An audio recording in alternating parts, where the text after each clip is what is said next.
Diyarbakır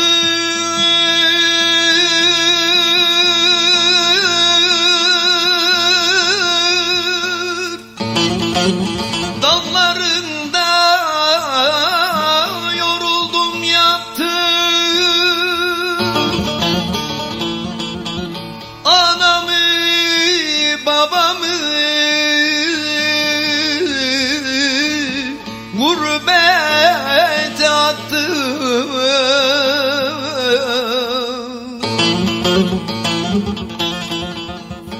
Ayrılık şerbetini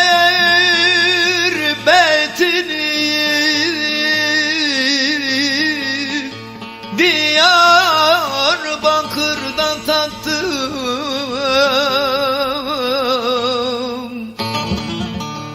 Aman doktorlar,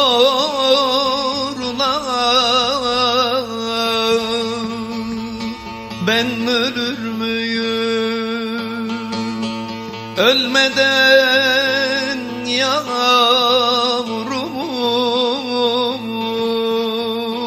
ben görür müyüm?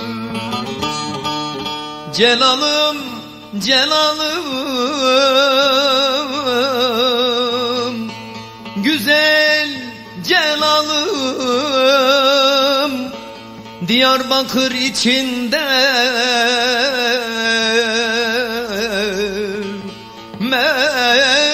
merhumum celalım.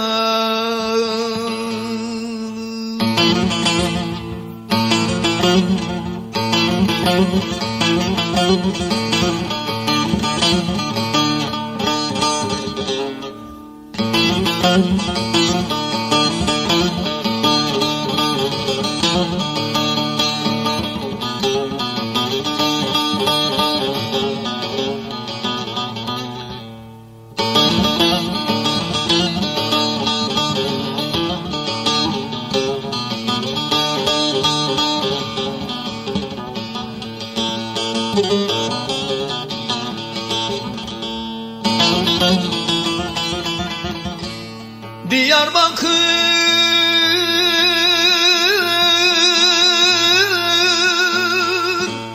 dağlarında alüç ağacı, doktorlar celalıma vermiş şifa ile acı.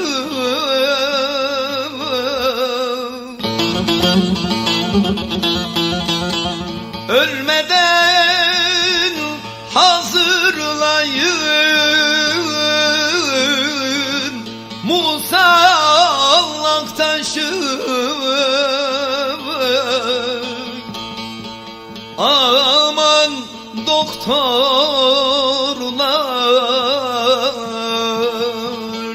ben ölür müyüm? Ölmeden yavrumu ben görür müyüm? Celalım, celalım, güzel celalım, Diyarbakır içinde